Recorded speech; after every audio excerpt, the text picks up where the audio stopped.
What's up, everybody? Welcome back to the channel. Jaxon Blaze here with another reaction video. If you're new here, thank you for clicking on the video. Please, if you can, take a moment to subscribe to the channel, hit the notification bell. I'm going to try to put at least 2 videos out a week. If you've been here before, you know that I'm new. This is actually my second video. The first video, I got a few subscribers, a few likes, and a few comments. I'm very thankful for that. So if some of you watching this now are some of those people, thank you. I really appreciate it. I know I'm a little bit, unrefined at the moment. But like anything, practice makes perfect. So I'm going to keep doing it and keep doing it. And hopefully, eventually I'll say something to make a couple of you guys stick around and keep listening, keep enjoying these videos together with me. We cover all kinds of topics here, from conspiracy theories to crazy Karens to amazing animals, to sometimes we'll just open TikTok and let the algorithm take us wherever it takes us. Anyways, I did want to say there might be a trigger warning. There might be a thing or two that causes a trigger for some people. I hope not. I try to maintain a neutral mind state here. Everybody's welcome here, but let's not have any hate, name calling. It's okay if you disagree. That's cool. Let's disagree. And if I end up being wrong on the disagreement later on in life, I will gladly admit it and shake your hand. But, we won't have any progress without open dialogue, without name calling, and acting like children. Anyways, with that being said, thank you for joining today. I hope you like the videos, and let's see what we got.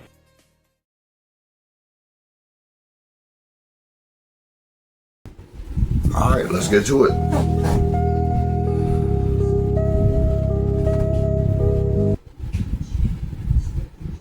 If y'all want to pause and read those, you guys can. I'm not going to pause and read them. It's going a little bit fast for me. But I've heard some of those stories before.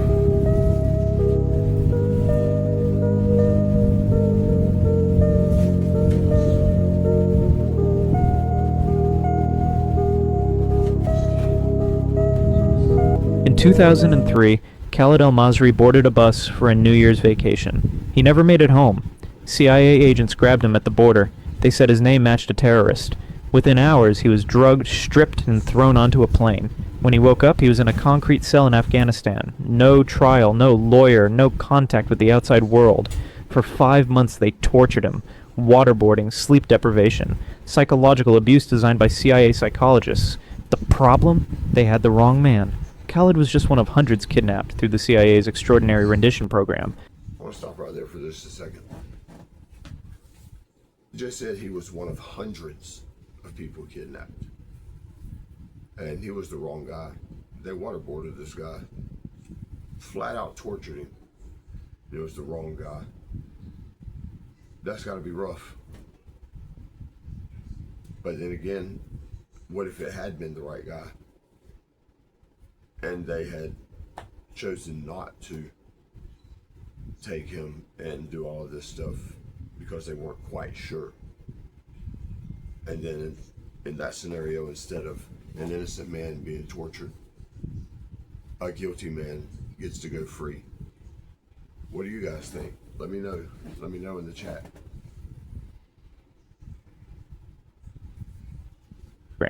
Secret flights to black sites where torture was legal. Many victims were completely innocent. Taxi drivers, students, people who happened to have similar names. When the CIA finally realized their mistake, they dumped Khalid on a roadside in Albania. No apology, no explanation. The program used dozens of shell companies and fake airlines. Some facilities are still operating today. Most perpetrators were never prosecuted. The victims, they're still fighting for justice. A space scientist has been found.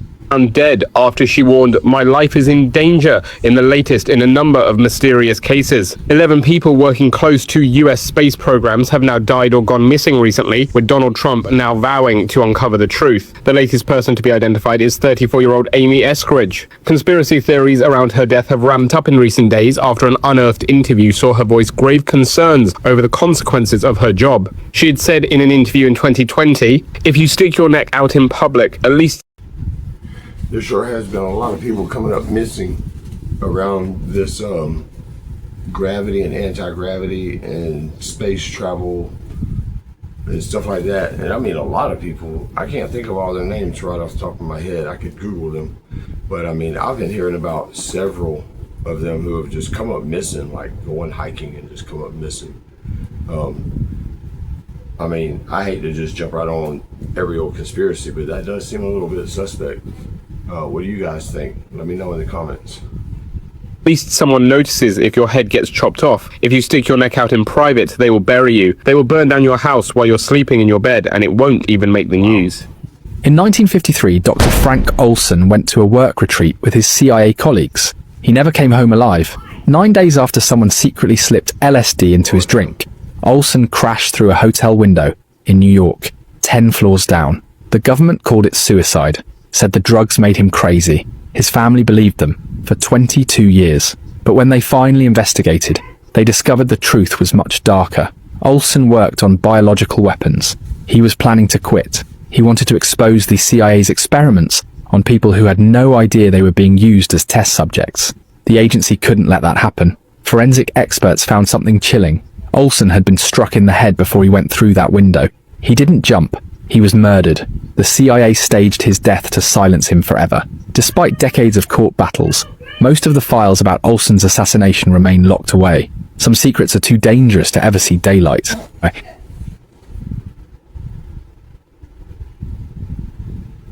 In 1953,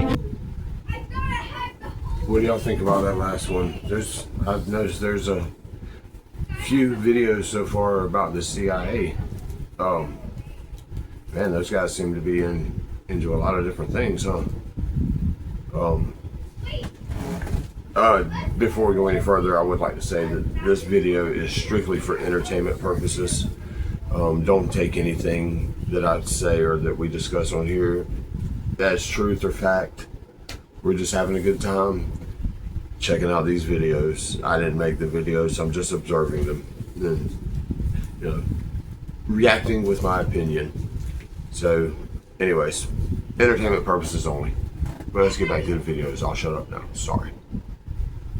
a woman walked into Allen Memorial Institute for depression treatment. She walked out 3 months later with no memory of who she was. Her name, her family, her entire life completely erased. Dr. Ewan Cameron had put her in a drug-induced coma for weeks. Electroshock therapy every day. Then he programmed a new personality into her blank mind. She was just one victim of MKUltra Subproject 68. The CIA funded these horrific experiments disguised as psychiatric care. They were perfecting mind control in innocent patients. Did you know the US Navy once made a warship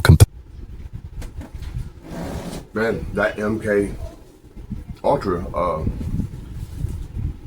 that's pretty terrifying. You know, I mean, if it were a real place, if it were a real thing that happened, you know, I don't know, I wasn't there. Entertainment purposes only. But it's pretty wild. What do y'all think? Is there a real life 11 out there somewhere? You know, I mean 11 from Stranger Things. That show was based on MK Ultra loosely. What do y'all think? Is it a real thing? Let me know in the chat. Let me know in the comments. completely invisible? In 1943, they tested secret technology on the USS Eldridge. Witnesses claimed the destroyer vanished from sight, then teleported 200 miles in seconds. But when it reappeared, the crew was found fused into the ship's metal walls. Others had gone completely insane. Some sailors vanished forever. The Navy immediately covered up the Philadelphia experiment and denied everything. But declassified documents suggest they were testing electromagnetic fields that bent reality itself. The truth remains classified to this day. In 1979, a clogged air filter killed 66 people in the Soviet Union. But this wasn't just any filter. It was protecting one of the world's most dangerous secrets. Deep inside Compound 19, Soviet scientists were weaponizing anthrax, creating biological weapons that could wipe out entire cities. On April 2nd, during the night shift, that filter failed. I've never understood the human need to create things like weaponized anthrax and all these other weaponized biological weapons and nuclear missiles. What in the world? Why? We're the only species on Earth that tries to see the most intense and vile and destructive way we can kill one another. Yeah, it's sad. I mean, I guess it's just what it is, though. There's evil in the world. Deadly spores escaped into the air. An invisible cloud of death drifted 30 miles across the city of Sverdlovsk. Within days, people started dying, their lungs filled with fluid. They couldn't breathe. Most were dead within 72 hours. The KGB moved fast. They seized medical records, threatened doctors into silence, told the world it was bad meat from the black market. For 13 years, the cover-up held. Soviet agents poured bleach on contaminated areas, burned entire neighborhoods, anything to hide the truth. It wasn't until 1992 that Russian President Yeltsin finally admitted what really happened. One clogged filter, 66 dead, and one of the Cold War's darkest secrets. Here I go again, getting myself in. That air filter is basically a serial killer. It's pretty wild that one air filter led to that. That's pretty insane how things, it's kind of like a little version of the butterfly effect. You know, one small little thing led to something catastrophic. Anyways, back to Self in trouble. Who's they? Part 5? I've been exposing the companies and evil people behind those lines in the sky, but this one should be quite obvious. This guy. We know who he is, what he does, and what his end goal is. For you to suffer. That's the only reason he's on this planet. That's his role here, unfortunately. Did you know, besides the you-know-what, in recent years he was also busy partnering with Harvard and created the Scopex project. They were studying the effects of stratospheric aerosol injection by releasing calcium carbonate, among other chemicals. Remember, Bill is also the main character behind the official dimming of the sun and law passed in the UK. Now imagine this dude, and everything we know he's already done to the human population. You really think he's only dimming the sun? Or just putting calcium carbonate in his planes? Also, the indigenous people of Sweden spoke up and demanded it end, and it did. Well, maybe. Or they just repurposed the name. And if you still don't believe that it's happening, just this past February, the Government Accountability Office, or the GAO, released a report stating private companies are on the loose, spraying whenever they want, with little to no oversight from NOAA. It was found that over half of the weather modification reports NOAA has on file about this contains errors, like missing maps and missing required details of what is actually being sprayed. So, the moral of the story is there's no oversight on what's being sprayed above our heads, and Mr. Gates has his hands all over it. They could literally spray whatever they want, and no one would bat an eye. What could go wrong? Let's go. Here. In 1945, America made a deal with the devil. Operation Paperclip. kind of insane that something that Bill Gates is so heavily involved in doesn't seem to be able to keep their records straight and correct, you know, given that he's the inventor of Windows. Yeah, Microsoft. But they can't manage to keep some files. You can't manage to keep the facts straight in your files.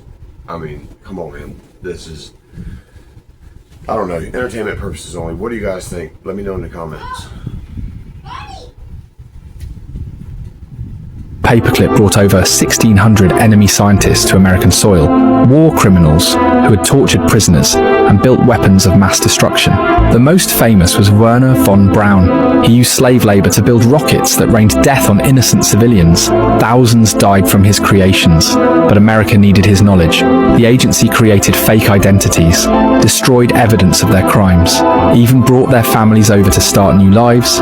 These men had performed medical experiments on living prisoners, designed weapons to wipe out entire cities, yet they walked freely through American neighborhoods, worked in government labs, sent their children to American schools. Von Braun became the father of the space program. His technology put humans on the moon. Every rocket launch was built on blood and suffering. The moral cost was buried in classified files, the truth hidden from the public for decades. America reached for the stars using knowledge gained from humanity's darkest chapter. Some victories come with a price too terrible to acknowledge. He's the same guy who talked about, inducing rain and, help fix the drought. I mean, just out of this world ideas and ideologies that this guy has kind of espoused over the years. And yeah, he's not the kind of doctor I would want to. I don't even think of him as a doctor. That's the crazy part. He's telling everybody what to do with their health, bro. Come on, guy. That dude, yeah, man. Come on, man. Come on, sound just short, man. Come on. He's the same guy who talked about, People on the internet speculated at great length that pizza was actually a synonym for children or sex with children. Ugh. And this was immediately dismissed, of course. And turns out there was probably a lot more there than a lot of us perceived at the time. And again, we're going to get into that in just a minute with Ian Carroll, who's taking a very close look at this. I don't know, for 100% fact if they use the word pizza for that reason or not. But I will say that the term has come up quite a bit in the most random conversations and interactions with these celebrities over in Hollywood.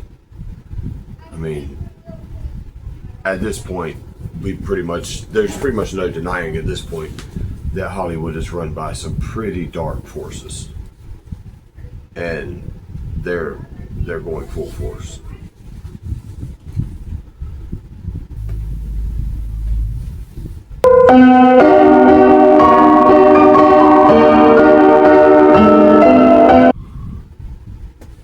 Creepy fact: if one man's files shocked the minds of millions, imagine how different history would look if all their secrets were exposed.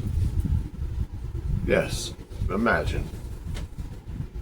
I imagine it would be probably sensory overload if somehow we magically just had access to every single bit of every truth dealing with anything to do with history for the past 100 years. If there was some way to magically know every single truth, it would be overload. It would be too much. It would send your brain into shock, and you'd probably die right on the spot.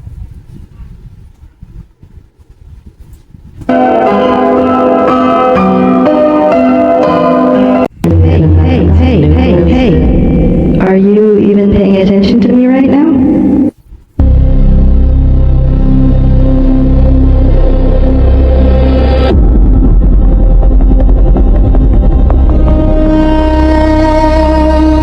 Why does questioning the moon landing make people so uncomfortable? Because it's hard to argue Apollo wasn't filmed in a Hollywood studio. From the ridiculous footage they showed us, to the flag, to the footprints, to the radiation. But maybe we've been asking the wrong question this entire time. I mean, why would anyone fake it, right? Look at the timing. 1969, right in the middle of the Cold War. The United States and the Soviet Union weren't just competing with weapons. They were competing for perception. Who was more advanced? Who controlled the future? Who had the ultimate technological advantage, and suddenly the world is told something extraordinary. Humans walking on the moon. Think about the psychological message that sends, not just that a nation is powerful, but that it can literally leave Earth itself. It tells the entire world, we are above you, not just politically, not just militarily, but physically, above the planet. And once that belief is planted in the public mind, the power dynamic shifts. Institutions start to look unstoppable, untouchable. But fast forward to today, public trust in governments is collapsing. People are questioning everything. And suddenly the headlines are filled with massive technological achievements again. New space missions, new breakthroughs, new announcements. But sometimes those big stories arrive exactly when attention needs to move somewhere else. Away from rising costs of living, away from political scandals, away from powerful people who never seem to face consequences. So maybe the real debate was never about the moon. Maybe it was always about perception. Because controlling what people believe is one of the most powerful forms of control that exists. And once you start looking at history through that lens, a lot of things begin to look very different. This is just a theory. Wow. That guy was pretty spot on with that. I mean, that was very well said. Yeah, that moon landing, I don't know, that it's I mean, I wasn't there. I wasn't even born in 1969, so I don't know what happened. I don't know if they faked it in a Hollywood stage studio, or if they slung shots at people 290,000 miles, how many ever hundreds of thousands of miles it is, slung shot them in a tin can clear across the vacuum of space. I'm not, seems a little far-fetched to me. I mean, to be honest with you, it seems a little far-fetched. And even now, with everything that we have now, they said they were sending iPhones with them. I would think that they would have all kinds of videos, like full videos, and I just haven't seen any of them. But, this is all for entertainment purposes only. I don't know what the hell I'm talking about. I'm not an astronaut. I wasn't there. I've never been to space. I mean, I've never even been in a commercial plane. So I've been in my dad's helicopter when he was alive, and small little 4-seater Cessna planes. But anyways, to get back to the video, tell me what you guys think about the moon landing. Leave your opinions, leave your thoughts in the comments. Hey. Are you even paying attention to? I'm still trying to wrap my head around something you said a while back, which is, you said, and I quote, the humans think the voice in their heads is them, correct? Well, isn't it? No. Wait, I'm sorry, you're going to need to break it down, because if it's not them, then who else could it be? Very well. You see, when a human first comes into existence, they're just awareness. Awareness with no identity, no story, and no voice. Pure consciousness. Kind of like a blank canvas. Precisely. But as they grow, an identity begins to form around them. Form how? Well, the identity forms through their parents, environment, religion, what they're told they are, and what they experience. All of that gets painted directly onto them. And over time, that blank canvas is filled with beliefs, assumptions, memories, and emotional imprints. Basically the story of, this is who I am. So where does the voice come in? The voice maintains it. Just like an artist returning to a canvas, the voice keeps repainting the same ideas to ensure the image never fades. Give me an example. Very well. Think of it like this. A human child loves speaking, but every time they do, they get shut down and dismissed. Later, they try again, maybe at school, maybe with friends, and this time, someone laughs. That's all it takes. Takes for what? For them to start believing they're not someone who should speak.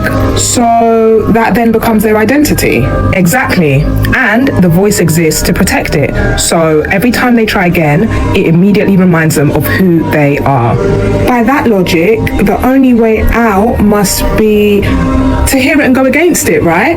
You catch on fast. But that still doesn't explain why a lot of humans say it feels and sounds just like them. That's easy, because they never questioned it. Ah, that makes sense. I'll put it this way. If that voice was a close friend, constantly telling them, that's never gonna work, they're gonna leave you, you're not good enough for that, and half of the time, none of it turned out to be true, they'd question it. More than that, they'll start thinking, why are you saying this to me? They might even feel like that human is secretly trying to sabotage them and distance themselves completely. But I'm guessing they don't do that. Nope, they keep listening like it's always right. So really, they're not limited at all. In fact, it's not their reality stopping them from stepping into a new identity. It's the voice reinforcing who they think they are. Exactly. Unlimited beings living inside self-inflicted limits.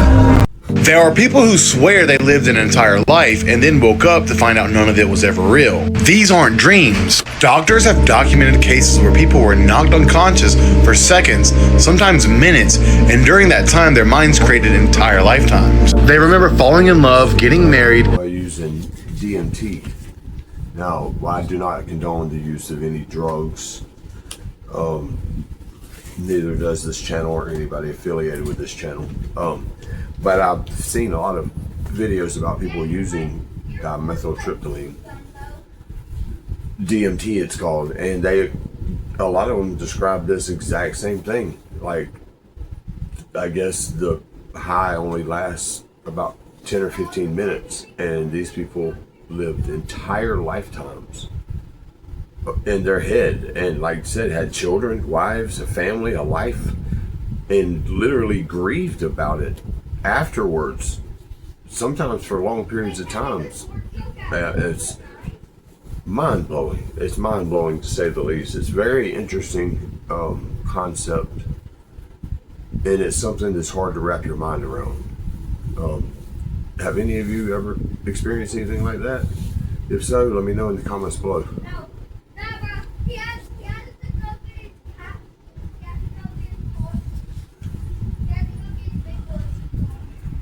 married, raising children, and growing old. One man said he lived 40 years in another life and woke up on the floor after a head injury. But here's the part that messes people up. He could remember his children's faces, but they never existed, at least not in our reality. People who experience this often fall into deep grief afterward, not because they're confused, but because they lost a life that felt completely real. The crazy part is psychologists can't explain how the brain can compress decades of lived experiences into seconds. And everyone who's gone through it says the same thing. That life didn't feel imagined, it felt remembered. Stay weird.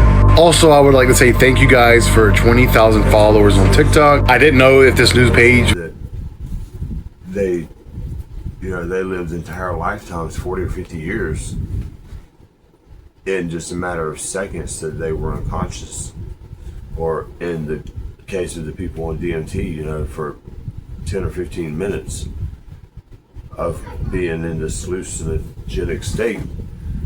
They lived other lifetimes that they described as being 40, 50, and the ones I looked at sometimes even said 60 and 70 years.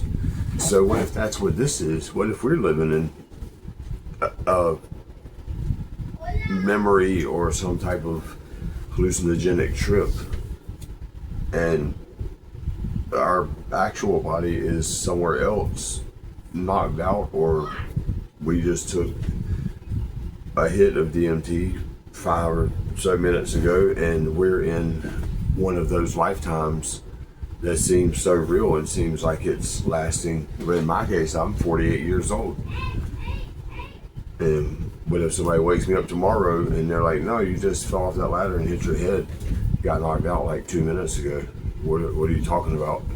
Your 4 kids and your life. And I don't know, it's very, very interesting to think about. Has this happened to anybody? Let me know in the comments.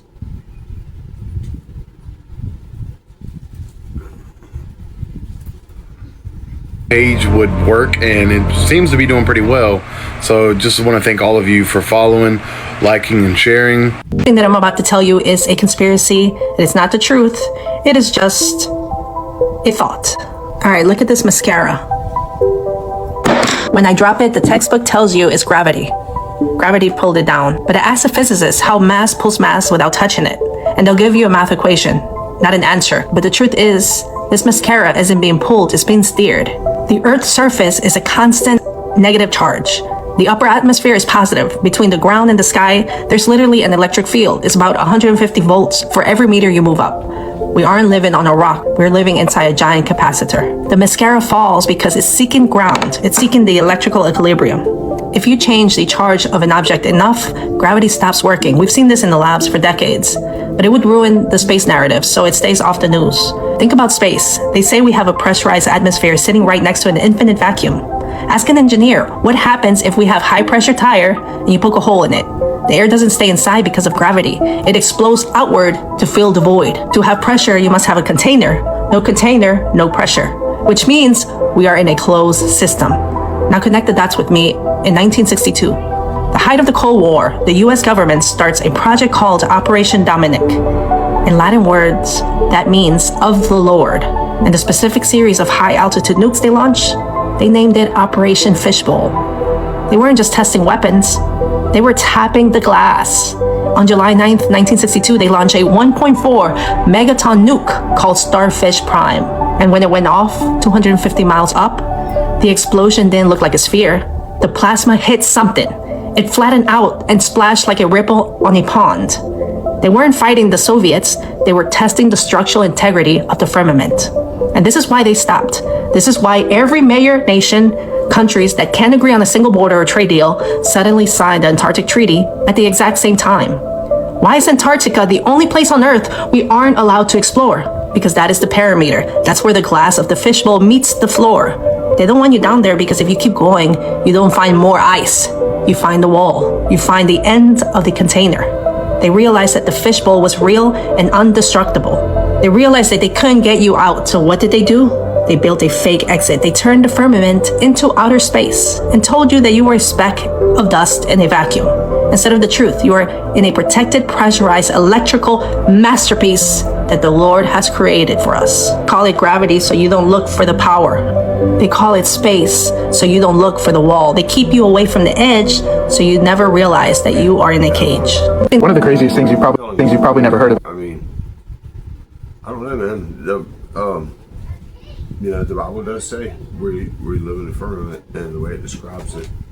And I will say that she's right. To have pressure, you need a container. You have to have a container to have pressure. Pressurized air for scuba diving, it comes in a container. It comes in a tank. Pressurized air to fill up your tire. It's in an air compressor with a pressurized tank. And if space is supposedly a vacuum, and we have pressure in our atmosphere, barometric pressure, different pressures in the atmosphere is what causes the weather change. So how could we have pressure next to a vacuum unless that pressure is being contained by a container?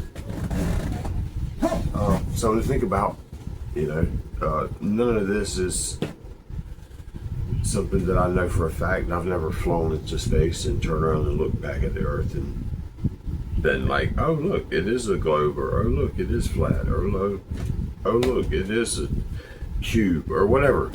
I've never had the luxury of doing that, so I'm just going by evidence I see and what people have told me. It's all an educated guess unless you've actually flown into a space shuttle. Flown a space shuttle out into space and turned around and looked back at the Earth. If you've never done that, then anything that you say or believe is an educated guess, a hypothesis, if you will. Anyways, all right, back to it.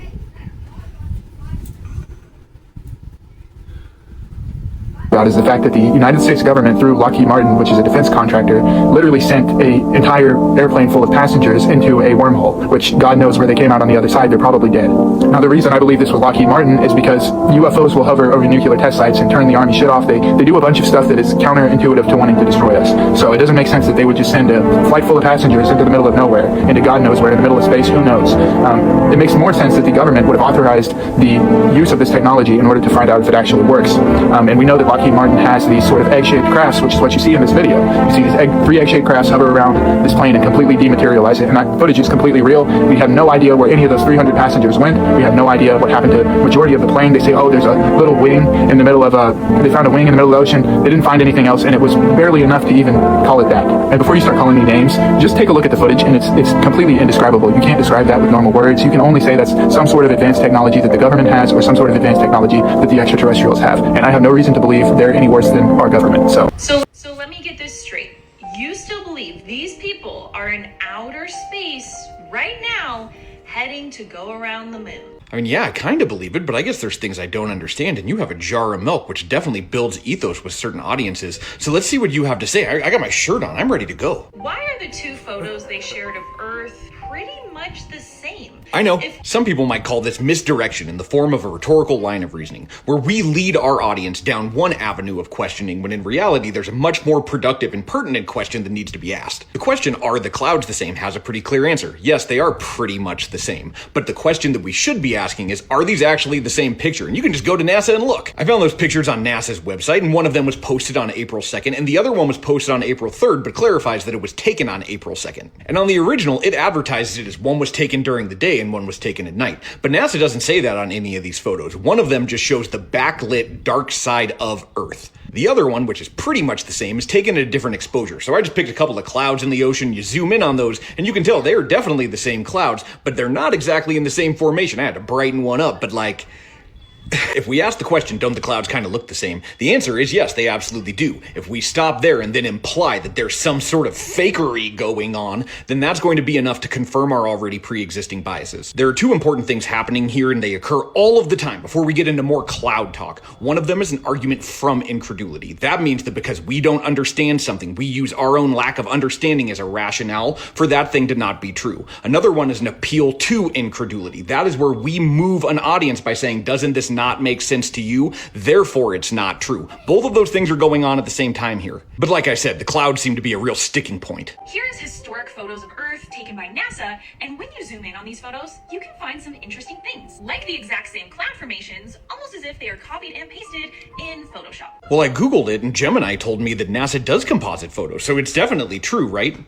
You can just go to NASA. There's a whole article on the NASA website by the guy who composites those photos and explains the laborious process of trying to put those things together. But our need for pattern recognition and the weight that we put into relying on the patterns that we see, all you got to do is zoom in on those same ones. And again, it's the same picture. They are not exactly the same clouds. They've moved a little bit, and therefore they look different because it's a composite of multiple photographs. But I'm sure that is not the case, because our government would never lie to us, and space is totally real. Let me know what you think. The Mott-and-Bailey fallacy is where you make a really bold claim, that's the Bailey, and then you retreat back to something that's much safer, that's the Mott. So in this case, the Bailey would be, this is evidence of a conspiracy, see, look at this. But then we retreat back to the Mott, which is a safer space that says, this is my belief. But the difference is that a fact can be tested, and if you have some kind of claim or belief, then that is protected. That rhymed, I'm going to use it anyway. But this is definitely correct. Those clouds sure are evidence. Have a good day. This next little segment is something that I was just trying. I've had these puppets sitting around for a long time. They're old. They're from, I think they're from 1970. Anyways, they're made by the same company that made the Sesame Street puppets. These were not on Sesame Street. They're not Sesame Street characters or anything like that. They're simply made by the same company around 1970. Anyways, I put together a little skit thing. It's the first time I ever tried to do any puppeteering, so cut me some slack, if you will. Anyways, it's a little segment I like to add called Ask a Karen Anything.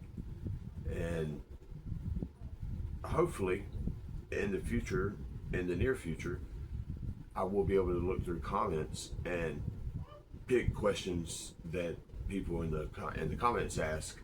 And, we'll go through and look at all the questions that people ask in the comments, and we'll pick one, and the following week or the following episode, we'll feature their question, and their question will get asked by our puppet host of the show, and then they'll get answered by our puppet Karen. Anyways, just something I was trying, something different. I don't know. If you like it, let me know. If you don't like it, let me know. Anyways, I'm gonna back it up here a little bit. I hope you enjoy it. And now, today's episode of Ask a Karen Anything. Please welcome our resident woke liberal, Karen. Hi, Karen. What do you want, fascist? Are you ready for today's question? Make it quick. I have to get to the store to stock up on rainbow hair dye. Okay, I'll make it quick. Today's question is, what is a woman? Oh, honey, bless your poor, uneducated little heart for even asking such a basic question in 2026. What is a woman? A woman is whoever the hell feels like a woman on any given Tuesday. That's it. That's the science. If a 6'4" former linebacker wakes up and says, "I'm a delicate flower named Luna Starbeam," boom. Congratulations, she's a woman. She's more of a woman than your own mother, actually, because feelings are facts, sweetie. Biology? That's just outdated, cis, hetero, patriarchal, colonizer nonsense invented by white men who were scared of periods. A woman is a vibe, a mood, a beautiful, fluid spectrum that includes men with beards, Adam's apples, and 5 o'clock shadow. As long as they put on some eyeliner and call themselves she/her. If you disagree, you're literally committing violence. You're erasing trans bodies. You're a bigot. You're worse than Hitler. In fact, questioning what a woman is makes you a literal Nazi. Real women have penises now. Real women can get pregnant in their prostates. Real women are 58-year-old bald men winning women's swimming competitions and then crying about transphobia when people notice. That's not cheating, that's progress, Karen hater. So the next time you see a dude in a sundress with a deep voice and a bulge, you better smile, call her queen, and tell her she's slaying. Because if you don't, you're oppressing her. And oppression is violence. And violence is bad. Any more stupid questions? Or are you ready to decolonize your mind and do better? Oh, you were so close, but no, you are incorrect.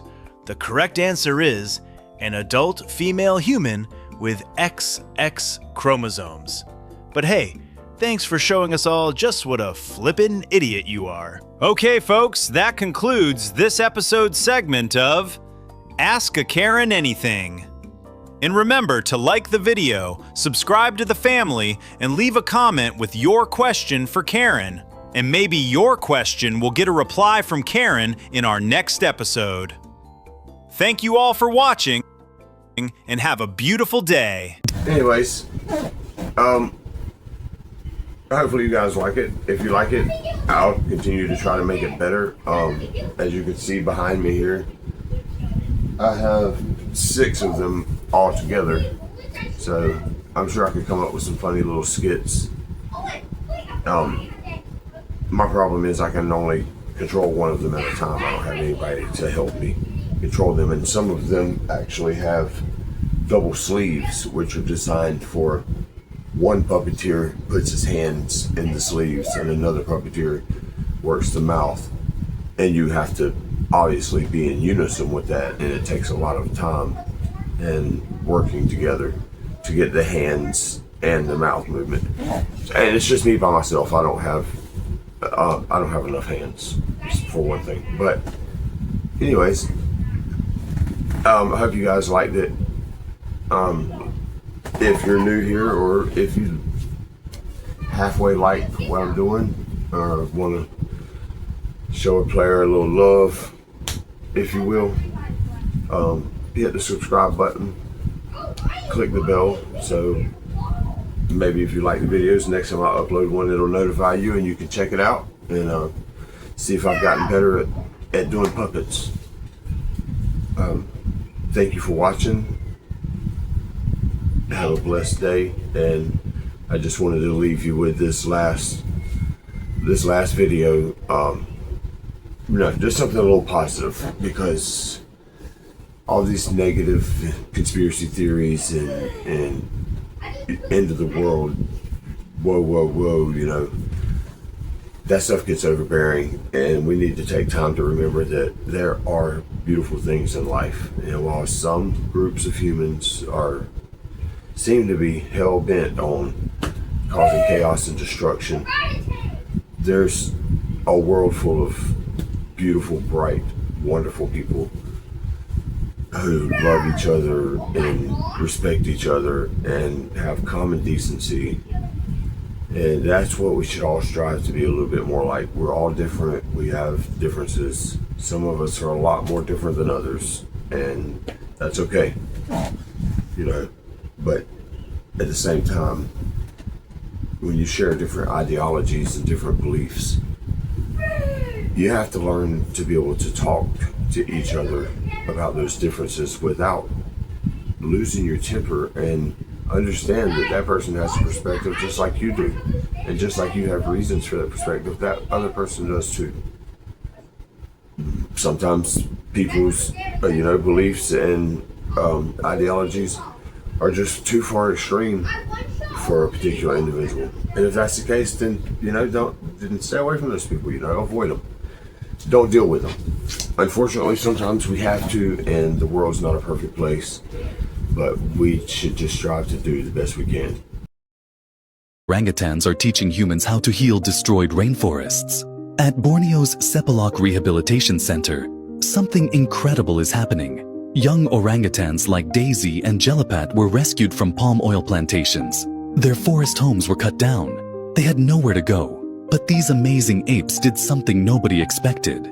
They started building bridges. Without any training, they began weaving vines and ropes between trees, connecting forest patches that had been separated by human development. Watch how carefully they test each bridge before crossing.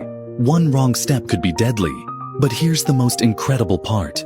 They're teaching the younger orphans how to do it too. Daisy shows a baby orangutan exactly where to tie the vine, how to make it strong enough to hold their weight. Scientists realized these weren't just random behaviors. These orangutans had become ecosystem engineers. Now, conservationists are copying their techniques, building rope bridges across entire forest fragments. Wildlife is returning. Communities are reconnecting. The same apes whose homes we destroyed are now showing us how to put them back together. Sometimes the best teachers have orange hair and gentle hands.